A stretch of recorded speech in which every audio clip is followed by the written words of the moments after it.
It's a humanitarian crisis that didn't need to happen, and it's left thousands of migrants stranded along the freezing border between Poland and Belarus.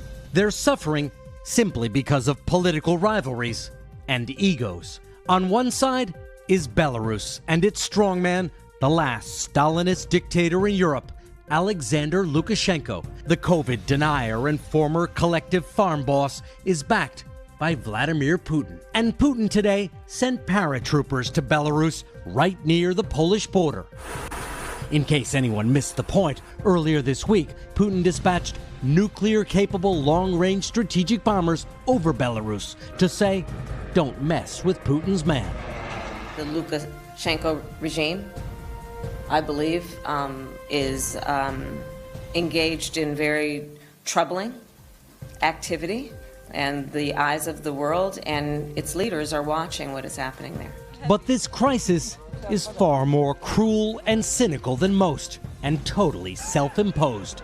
European officials accuse Lukashenko of deliberately importing migrants from the Middle East and Africa, offering them tourist visas so he can fire them at Poland. Sacrificial pawns. Lukashenko's revenge, because Poland and the rest of Europe imposed sanctions against the Belarusian strongman for crushing a pro-democracy uprising at home. Lukashenko, they say, is punishing Europe for punishing him and using vulnerable people to do it.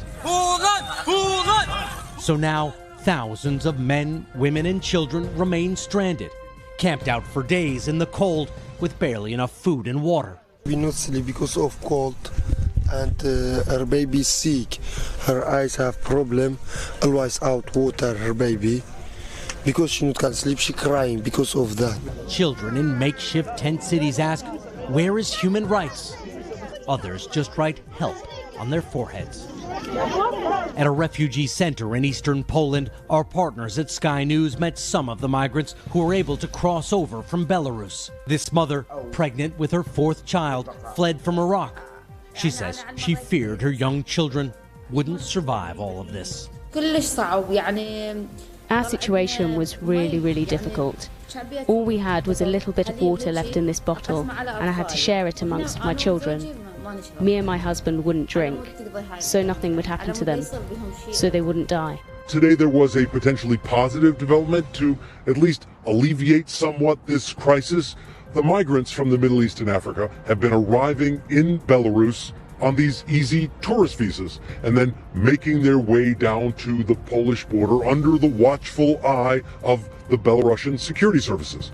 Today, several airlines, including Turkish Airways, said no more. They're going to stop these flights. They're going to limit the flow of people from the Middle East to Belarus.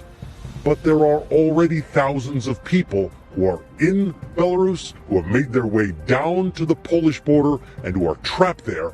And many of them, frankly, don't want to leave. They don't want to go home. They're already on their way. Some have torn up their passports, and they see their goal of getting into Europe right in front of them.